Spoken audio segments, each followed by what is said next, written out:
So welcome to our video on canning. We're Bears End Family Farm. We're going to be putting up videos on different things that we're doing to help out gardeners, but also to learn. So the first thing we're going to go over is the two types of jars. Not size, but they're different widths in the mouth. We're going to go over the tools, and then we're going to go over the process, and then what exactly we're going to be canning today. So first and foremost, there's two types of jars.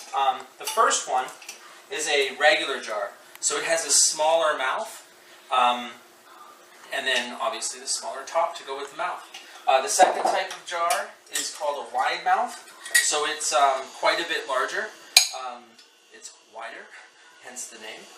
So if we want to look at both of these together, so this one here is the wide, this one here is the regular. The wide mouth, it's just easier to get fruits and vegetables into the jar while you're canning it. So my preference is for the wide mouth. Really, it just depends on you and how you want to use them.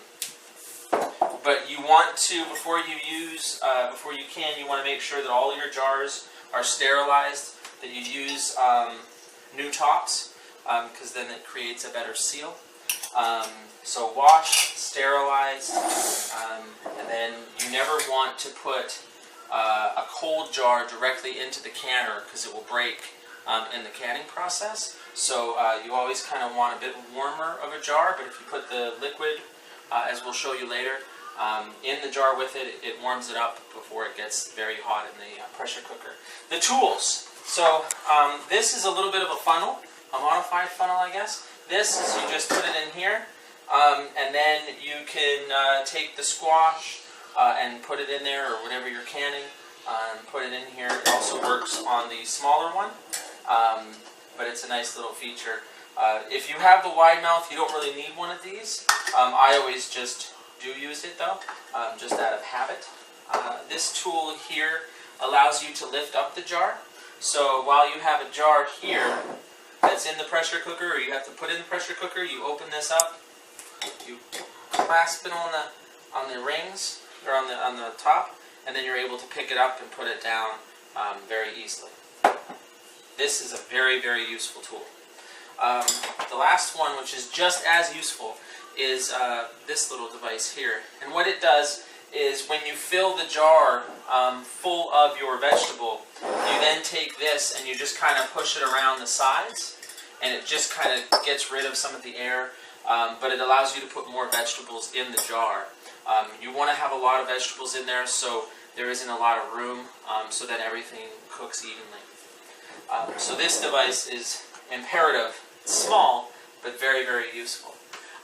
So the process of what we're going to be doing is we have to blanch the vegetables for about 2 to 3 minutes in a rolling boil water. From there, we take it, we scoop the vegetables, try to get just the vegetables into the jar until it's about an inch away from the top of the jar. And then from there, we fill it up with the liquid. I always use the liquid from inside, the blanching, so that hot liquid. And you put it inside, and you want to leave about a ½ inch space between the very top of the jar and the water. That allows it for expanding during the process of canning. So once we've blanched, we filled up these jars. We put the top on. It doesn't have to be excessively tight, it just needs to be tight. And then we drop it in the pressure cooker. We're going to be doing it 11 pounds for 45 minutes. Typically 10 pounds at 40 minutes is a very safe pressure to use. If you don't know what to use for pressure, because different vegetables as well as different altitudes require fluctuations in pressure. But if you don't know, the always safe bet for us is 10 pounds for 45 minutes. So we're going to be doing 11 pounds for 45 minutes. We've done a couple batches so far. The first batch turned a little bit cloudy, but that was because it was too high. I had problems adjusting the temperature, and it ended up being 13 pounds for like an hour. So it kind of was too high. So we'll show you that when we get to the cooker.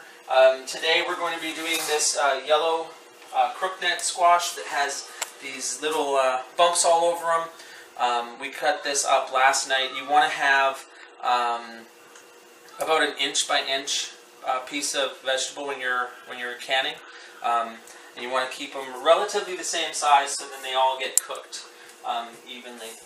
As I mentioned, we're going to be blanching it. It's very important to blanch because that stops certain enzymes and bacteria from growing, plus it gives it a little bit of a cook before it gets pressure cooked, which is always a positive. So next video, we're going to be showing you how to blanch the vegetable, and then we'll be right back.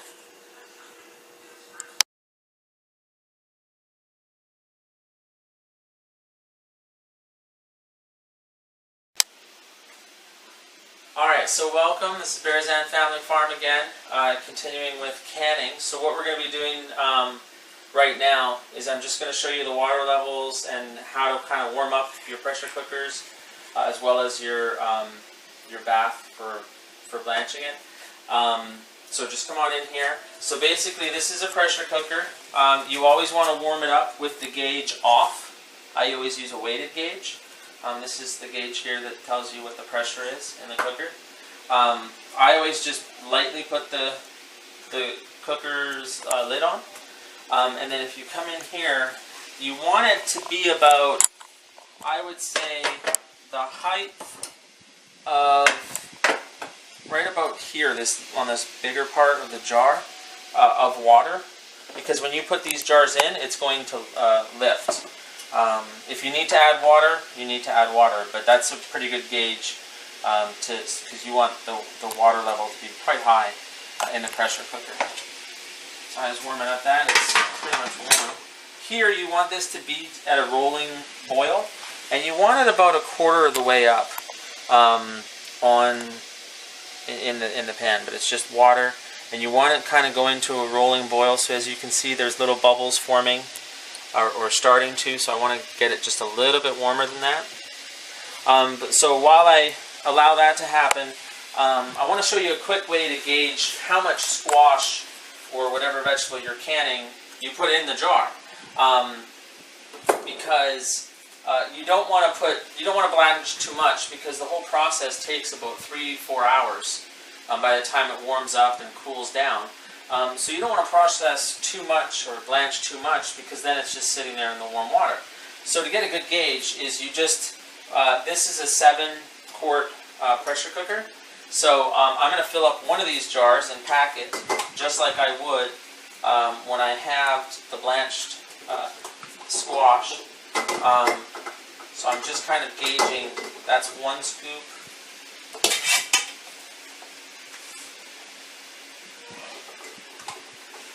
2 scoops.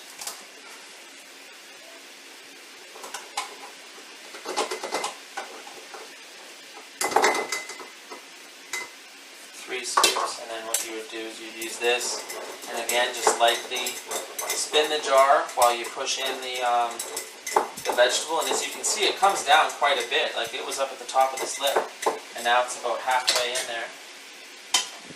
So I'm at 3 scoops. See, these white mouths are great because I don't have to put this back on. That's 4 scoops, and as you can see, it is quite high on the jar. You want it probably down to here, but also when it cooks or when it blanches, it is going to shrink up a little bit. So this is probably a good gauge of how many scoops you need per jar. And I needed 4 scoops. So if I need 4 scoops for 1 jar, and I have 7 jars, I'm going to multiply 4 times 7 to get 28. So I know that I need 28 scoops of squash in here to blanch, and that's going to be a good gauge of the amount of squash that you need in order to have enough when you're pressure cooking. I always put an extra scoop just in case you do need that extra. So I am going to put in 29 scoops. So this you can just kind of dump back in there, or I guess I could have just put it in the water. But I know that I need about 29 good-sized scoops in the water to blanch right now. So 1,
the benefits of having a large pot is you only have to do this one time.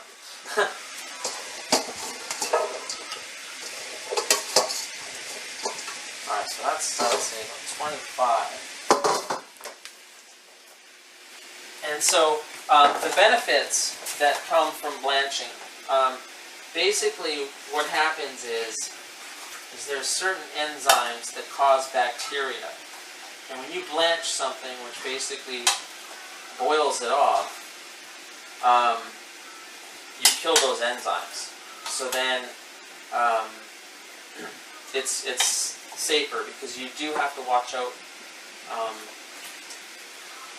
for some diseases when you are canning that can be dangerous, like botulism and stuff like that. You can get really sick if it's done the incorrect way. So that is about, I would say, the squash that we need. Cover it back up. This gauge right here is pretty much ready to go, so I'm going to take this lid off. Be very careful when you're doing this, because it's very easy to burn yourself. So what you do in the pressure cooker in order to build it up, or to get it hot enough, is you want to warm it up. You want to put hot liquid in the jars. You want to lightly drop it in, and you want the temperature to be high. Because you want it to get up to, we're going to be doing 11 pounds, so you want it to get up there as quickly as possible. But then what happens is when it's about 3 pounds away from where you want it to be, you do turn the heat down, because it does take some time to adjust. So when it gets around 9 pounds, I'm going to turn the heat down to about a medium. And once it reaches that 11, you basically start the timer. And as long as it doesn't get below the 11 pounds, or the goal that you are, or the level that you need it to be, as long as it doesn't get below that level, you don't have to start your timer over again. Because once it hits that level, you want to then put it on for the 45 minutes, or whatever time you're going to be doing it. So right now this water's boiling, so it is ready. I didn't start a timer. I should have started a timer, but I know that it's been about a minute and a half. And you want to do it between 2 and 3 minutes, because that is enough time to kill everything. Although when I did add the squash, I did add an amount that kind of brought the water temperature down. So I do need to get this water temperature back up, because you want to boil the squash for 3 minutes. So I am going to give it about another 3 minutes, because the water has cooled down a little bit, but I can see that it is starting to do a rolling boil. So I'm just going to give it 3 minutes. Get the jars ready, because we are going to take it and pretty much dump it into the jars and try to get it into the bath as quickly as possible. So we're going to need the jars, the funnel, the scoops, and a ladle, because once you have it up to the level that you need it, you are going to need to pour the liquid into the jar.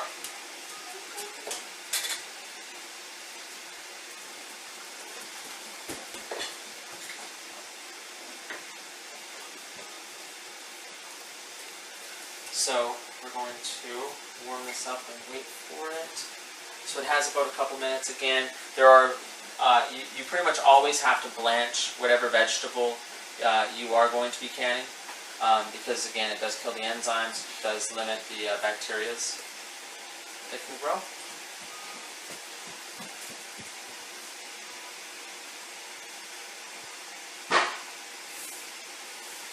And so when we come back, what we're going to do is we're going to show you how to fill up the jars. This water, again, is taking a little bit of time to boil, so we're just going to cook it a little bit longer, stirring it occasionally.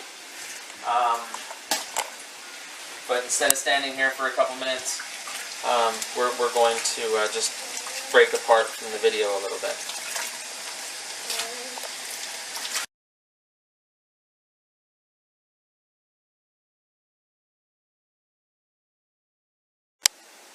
Alright, so again, Bears Den Family Farm here.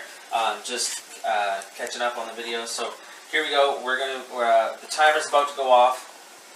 So we blanched it, and then we're going to put it in the jars here. Use our little device here to compact it. I'm going to do 2 jars, put it in the pressure cooker, and then we're going to take a break while I do the remaining, and then we'll come back and I'll show you how to use the pressure cooker. So there goes the timer. Perfect timing. So we'll just turn that off, take the top off. It will be hot. Also, what you want to do is you want to put a teaspoon of salt. Different salts do produce different results, I guess. So you want to try to get a canning salt. That's typically the best, or a kosher salt. Usually the more coarse the salt, the more you have to use. So I'm going to put a teaspoon of this salt. This is sea salt that we have. I'll put a teaspoon in the bottom of each one. And then I'm going to just start scooping in the squash, trying to get as much squash as possible, as opposed to, and it is going to be hot, so be careful. That's one. As opposed to liquid, because you want to get as much squash as you can in there.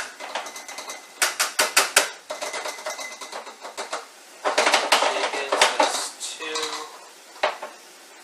Put 1 more in.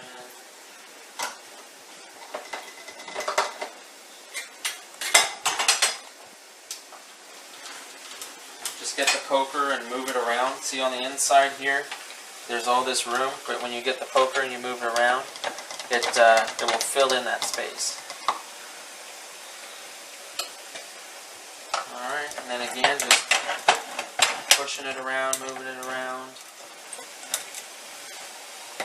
The squash isn't cooked, it's still pretty hard, but that just means you can stab it a little bit and make sure that you get as much squash in there as possible.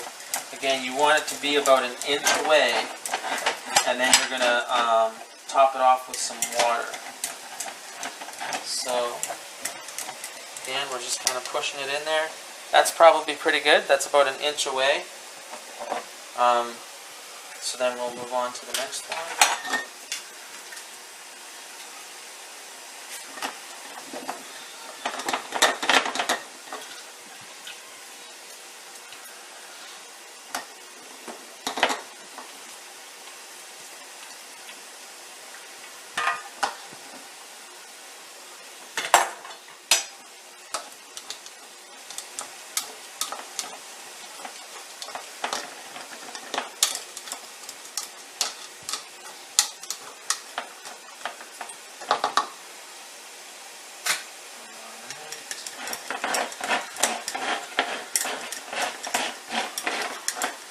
So again, you're just pushing down the sides, hitting it a little bit. I think I can just drop these pieces that fell out when I was scooping.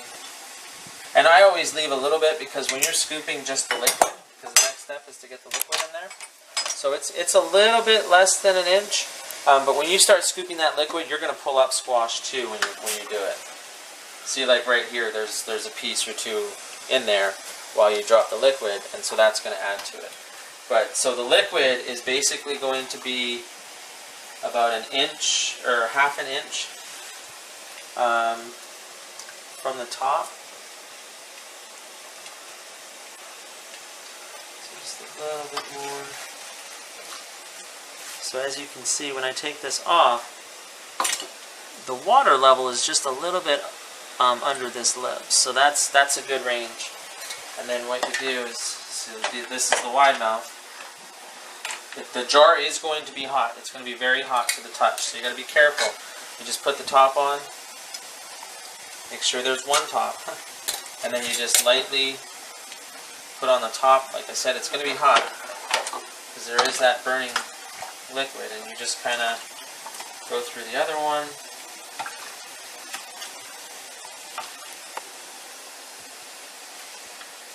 And then while the liquid's in here, just kind of pushing it around. This one there actually might be a little bit too much because you see it's kind of going over the top. So I'm going to just take out a couple pieces. So you don't want it too near the top because then it won't process properly. Okay, so you do that. Actually, I didn't stab this on when I put the liquid in. So it is hot to the touch because you were using boiling water. And you want to move as quickly as possible because the longer that the squash sits here, the longer it's been blanching. So you want to move as quickly as possible. So you get that one on,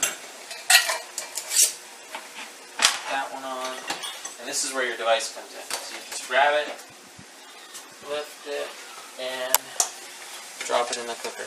Drop it slowly because you don't want to. You're still going to shock the jars a little bit when you put them in this water. Most pressure cookers this size can only handle 7 jars.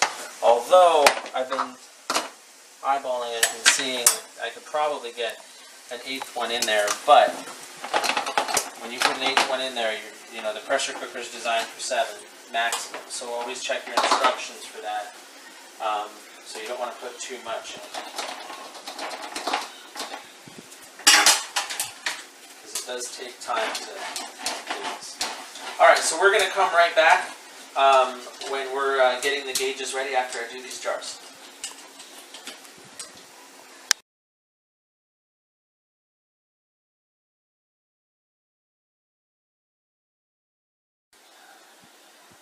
Alright, welcome back to Bears Den Family Farm.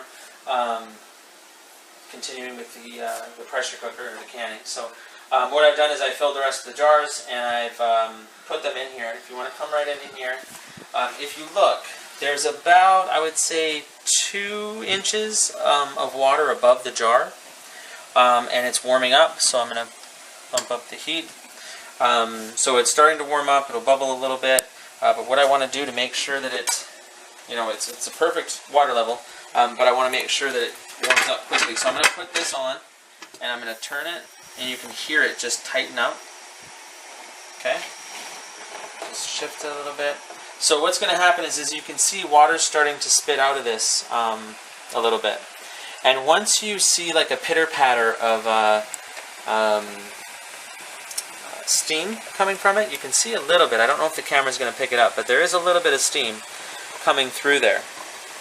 I don't know if that helps or not, but there is a line of steam coming up. So what I want to do is I want to grab the weight, and I do want to put that on. Okay? So, and that's important because you want to make sure that that vent is clear and it's not clogged in order to make sure that you have the right pressure. So you put that on, and then what's going to happen is this little button back here is going to start flickering like it just did. Pretty soon it's going to get pretty loud, but it's going to pop straight up, and that is basically telling you that this is now pressurized. And you will see this gauge start to come up. It's going to take several minutes, anywhere from 30 to possibly even 45, because we do have an electric oven. But it's going to slowly come up, and like I said, once it's about 3 below, 2 to 3 below, pounds per square inch below.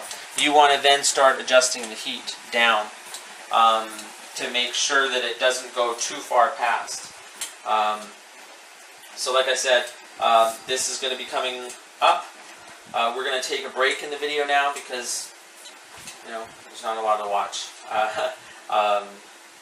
But we're going to be taking a break and coming back right when it gets relatively close to the 11. And then we will go from there.